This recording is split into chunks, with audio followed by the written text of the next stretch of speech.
Hello students, welcome to online class B third year. हमने अपना द्वितीय प्रश्न पत्र नगरीय समाजशास्त्र स्टार्ट किया था, जिसके अंतर्गत स्टूडेंट्स हमने नगरीय समाजशास्त्र और नगरीकरण के बारे में पिछले वीडियोस में हम स्टूडेंट्स अध्ययन कर चुके हैं। जस्ट पिछले वीडियो में स्टूडेंट्स हमने नगरीय समाजशास्त्र या नगरों की एक बहुत ही महत्वपूर्ण समस्या पर्यावरण प्रदूषण क्या स्टार्ट किया था। पर्यावरण प्रदूषण स्टार्ट किया था स्टूडेंट्स। पिछले वीडियो में हमने पर्यावरण प्रदूषण जो है नगरों की एक बहुत ही महत्वपूर्ण समस्या के रूप में मानी जाती है, जिसके अंतर्गत स्टूडेंट्स मैं आपको बता चुकी हूँ पर्यावरण क्या है। पर्यावरण जो है परि प्लस आवरण से बना है।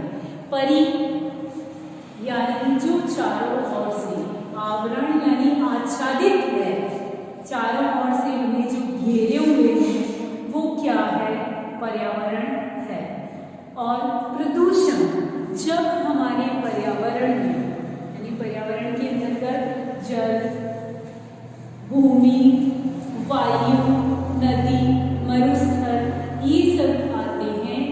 जब पर्यावरण के अंतर्गत कुछ ऐसे भौतिक और रासायनिक पदार्थों का सम्मिश्रण हो जाता है, जिसकी वजह से उस पर्यावरण की जो गुणवत्ता है, जो उसकी जो विशेषताएं हैं, उनकी गुणवत्ता या विशेषताओं में कमी आ जाती है या फिर वो विघटन की ओर, समाप्ति की ओर बढ़ जाते हैं, तो उसे हमने क्या कहा था, पर्यावरण प्रदूषण कहा था। पर्यावरण प्रदूषण का अर्थ जानने के साथ ही स्टूडेंट्स हमने पर्यावरण प्रदूषण के जो विभिन्न कारण थे स्टूडेंट्स उनका अध्ययन किया।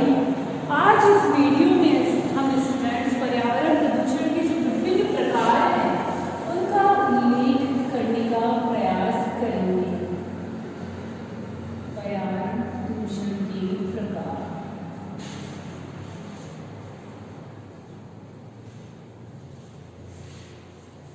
किसका अध्ययन करने का प्रयास करेंगे, विभिन्न पर्यावरण प्रदूषण के जो प्रकार हैं उनका अध्ययन करने का प्रयास करेंगे। सबसे पहला स्टूडेंट्स कौन सा प्रदूषण आता है, जल प्रदूषण। मैंने आपको बताया जल, वायु, ध्वनि इत्यादि प्रदूषण जो है हमारे पर्यावरण को दूषित करते हैं। सबसे पहला जो है जल प्रदूषण। जब जल के अंतर्गत विभिन्न भौतिक, रासायनिक एवं जैविक गुणों में परिवर्तन आ जाता है, किसकी वजह से, मानव क्रियाओं की वजह से। क्या होता है स्टूडेंट्स, मानव क्रियाओं की वजह से। जब जल के भौतिक, रासायनिक और जैविक गुणों के अंतर्गत परिवर्तन आ जाता है तो उसे क्या कहा जाता है, जल प्रदूषण के नाम से जाना जाता है। यानी जब मानव विभिन्न प्रकार की क्रियाएं करता है, नहाना, धोना, अन्य अपने मल-मूत्र को बहाना इत्यादि क्रियाओं की वजह से क्या होता है, जल का जो भौतिक, रासायनिक और जैविक गुण होते हैं उनमें क्या हो जाता है, धीरे धीरे परिवर्तन हो जाता है, तो वह जल प्रदूषण के नाम से जाना जाता है। या फिर यूँ कह लीजिए कि जब जल में इन सब तत्वों का सम्मिलन हो जाता है तो जलीय जीव जो है उनके स्वास्थ्य में गिरावट आती है या फिर उनका स्वास्थ्य जो है धीरे धीरे बिगड़ता जाता है। और कई बार ऐसा होता है कि भौतिक और रासायनिक पदार्थों के सम्मिलन से जलीय जीव मर तक जाते हैं, तो वह भी किसके अंतर्गत आता है स्टूडेंट्स, जल प्रदूषण के अंतर्गत आता है। जल प्रदूषण के कारण कौन कौन से हैं, मनुष्य की जो दैनिक क्रियाएं हैं, जैसे नहाना, कपड़े धोना, भोजन करना, बर्तन साफ करना, अनचाहे स्थान या जल स्रोतों के पास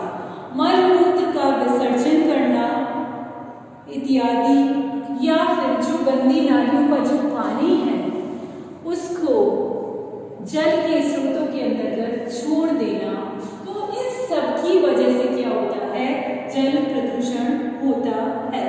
या फिर हम ये देखते हैं कि जो बड़े बड़े उद्योग होते हैं, उन उद्योगों से जो अपशिष्ट निकलते हैं, लवण, अम्ल वगैरह या विभिन्न प्रकार के जो अपशिष्ट जो हैं, रसायन जो है औद्योगिक या उद्योगों से निकलकर नदियों में, तालाबों में, झीलों में इत्यादि जल स्रोतों में सम्मिलित हो जाते हैं, तो उससे भी क्या होता है, जल प्रदूषण बढ़ता है। या फिर कृषि रसायन, अपमार्जक या फिर खनिज तेल जो होता है, वो भी जल प्रदूषण को बढ़ाने में सहायता प्रदान करता है। या फिर मैंने आपको बताया था कि जल में मनुष्य जो है अंधविश्वासी है, धर्मांध है, वह अस्थियों को, शवों को, अस्थियों की राख को जो है क्या करता है, जल में बहा देता है। उस वजह से भी जलीय प्रदूषण बढ़ता है। अब इस जलीय प्रदूषण का क्या प्रभाव पड़ता है, इस जलीय प्रदूषण से या प्रदूषण जलीय जीवन जो है मनुष्य के लिए बहुत ही हानिकारक है, क्योंकि हम देखते हैं जल में जो अत्यधिक मात्रा में फ्लोराइड पाया जाता है, वो फ्लोराइड क्या करता है, दांतों में पीलेपन का मुख्य कारण है। हड्डियों का कमजोर होना भी फ्लोराइड का ही मुख्य कारण है। सीसा या लेड जो होता है जल में मिल जाने से व्यक्ति का जो हृदय है, जो गुर्दा है, वो भी कमजोर हो जाते हैं। हीमोग्लोबिन की कमी आना, गर्भपात होना, सिरदर्द, मानसिक कमजोरी, मानसिक तनाव इत्यादि जो है बहुत सारे जो बीमारियां हैं, कम सुनना, गुर्दा या लीवर का खराब होना, ये सब जो है जल प्रदूषण के कारण ही होता है। यानी जल प्रदूषण की वजह से इतने सारे बुरे प्रभाव जो है वो मनुष्य पर पड़ते हैं। तो हम देखते हैं वर्तमान में ये जल प्रदूषण जो है बहुत ही ज्यादा मात्रा में बढ़ता जा रहा है, तो इसको रोकना आवश्यक है।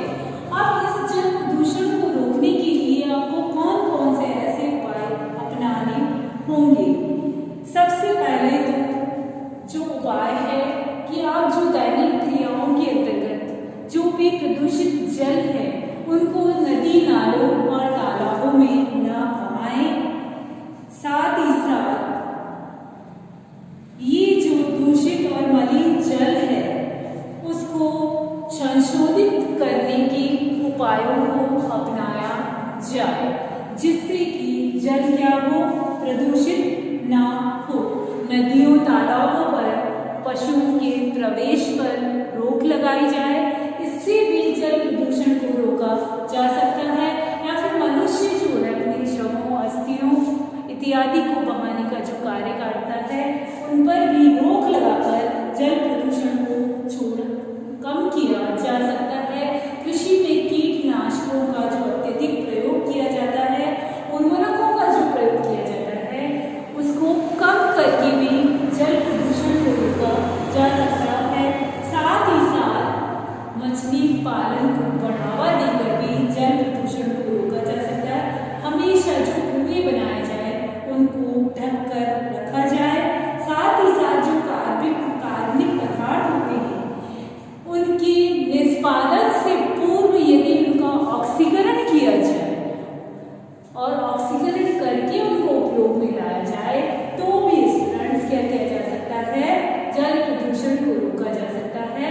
जल प्रदूषण को रोकने का जो अंतिम उपाय है वो है ब्लीचिंग पाउडर, यानी जल स्रोतों में जीवाणुनाशक ब्लीचिंग पाउडर का प्रयोग करके भी जल प्रदूषण को रोका जा सकता है। तो स्टूडेंट्स, ये तो कौन सा प्रदूषण था, जल प्रदूषण। दूसरा महत्वपूर्ण प्रदूषण जो आता है स्टूडेंट्स, वो आता है वायु प्रदूषण। वैसे जूनियर क्लासेस में ये प्रदूषण जो है काफी पढ़ चुके हैं आप लोग, लेकिन ये संक्षिप्त रूप में पढ़ाया गया, यहाँ थोड़ा विस्तृत रूप से आपको बताया जा रहा है।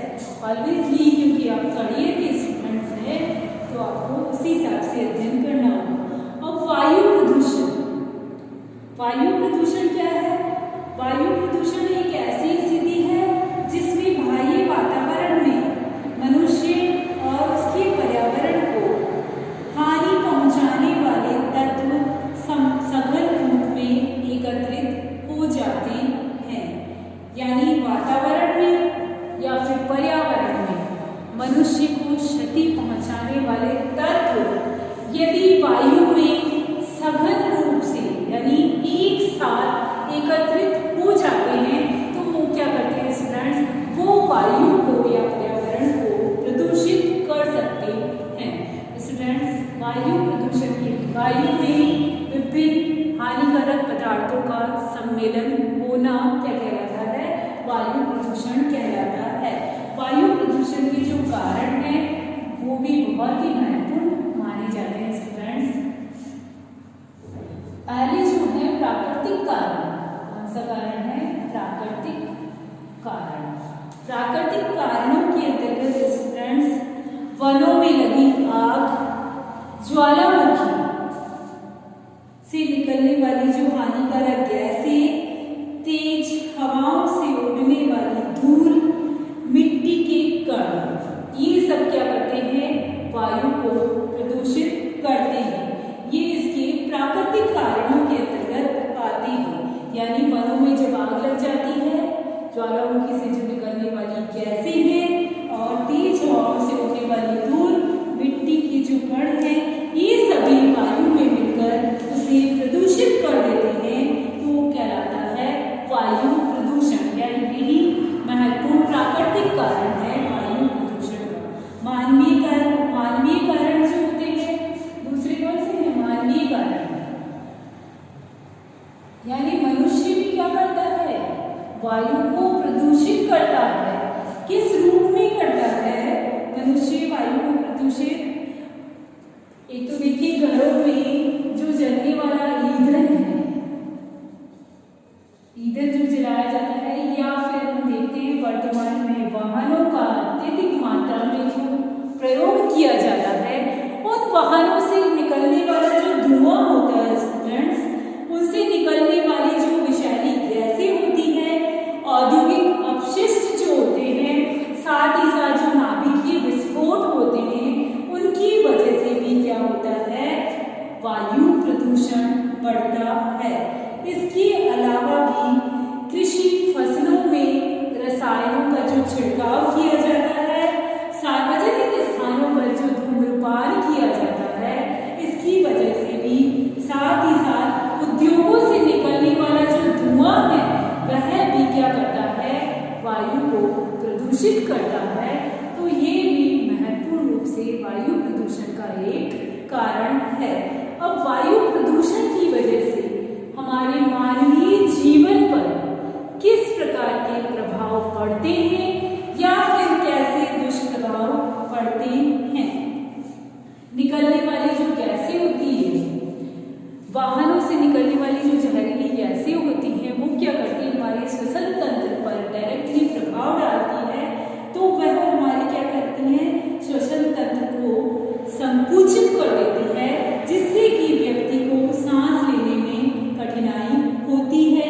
साथ ही साथ कारखानों से निकलने वाली जो क्लोरीन गैस है, अमोनिया गैस है, या फिर सल्फर और कार्बन डाइऑक्साइड जो है, उनसे भी विभिन्न प्रकार के रोग होने की संभावनाएं रहती है। ये वायु प्रदूषण जो है हमारे जीवन का एक हिस्सा बन चुका है, लेकिन इसको दूर करने के लिए हमें प्रयास करने होंगे।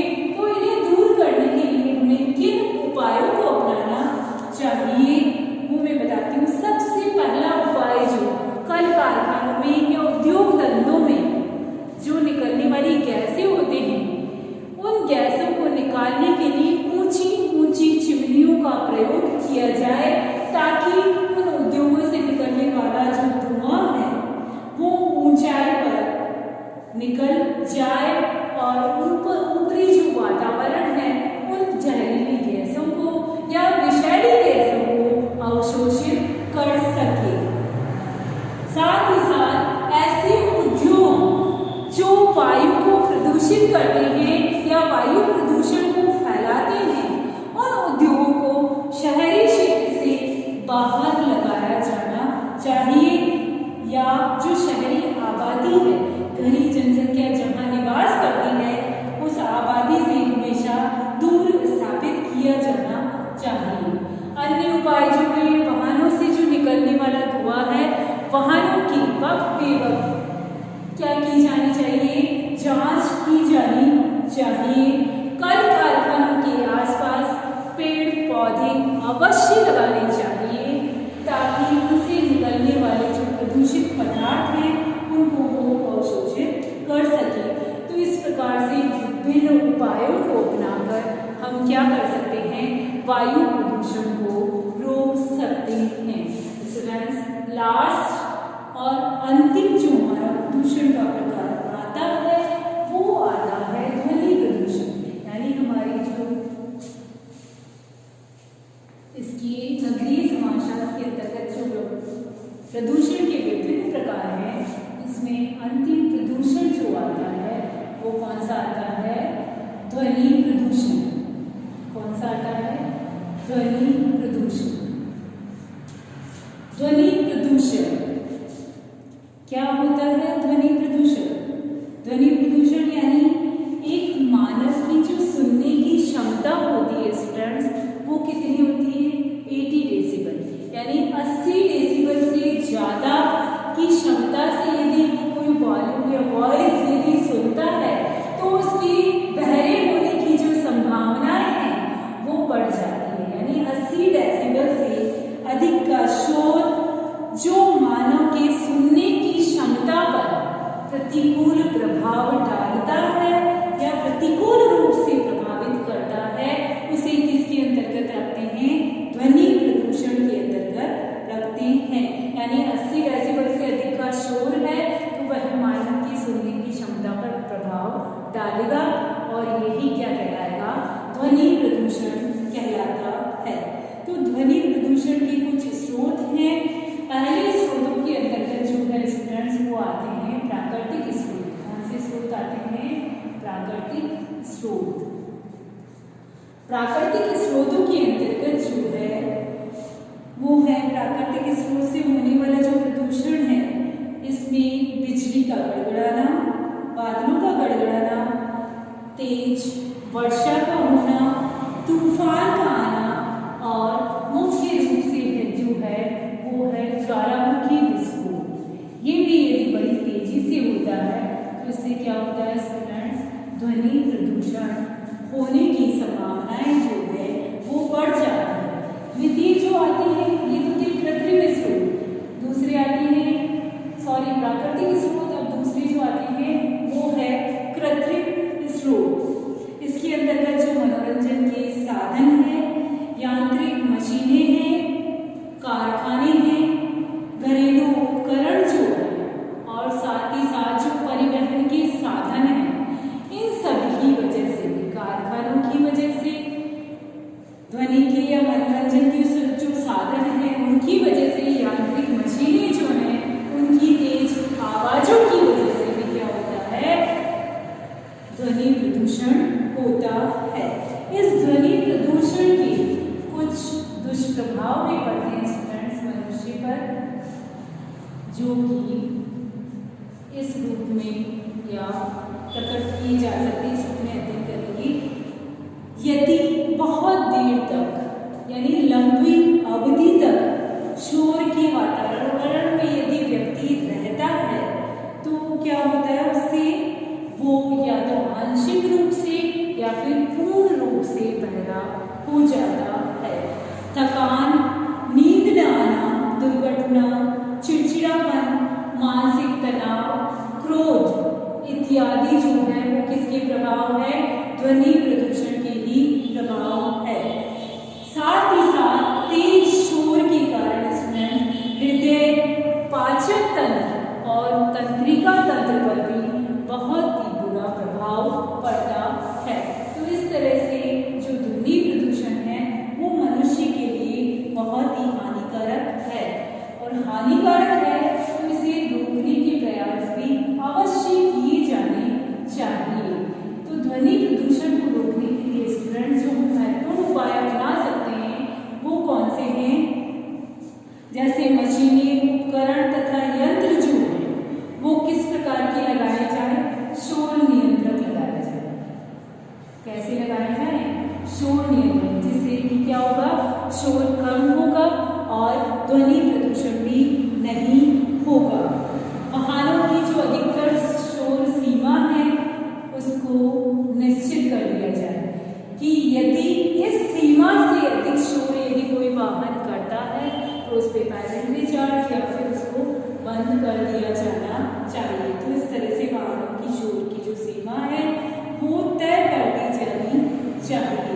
साथ ही साथ सभी आयु वर्ग के लोग, ये तो बहुत ही महत्वपूर्ण कार्य है, सभी आयु वर्ग के लोगों को इससे संबंधित जागरूक किया जाना चाहिए, क्योंकि यदि एक व्यक्ति या कुछ व्यक्ति प्रयास करते हैं तो कोई भी समस्या हल नहीं हो सकती है, लेकिन यदि एक देश का बहुत बड़ा तबका जो है वो मिलकर प्रयास करता है तो उस समस्या को बहुत ही शीघ्रता से दूर किया जा सकता है।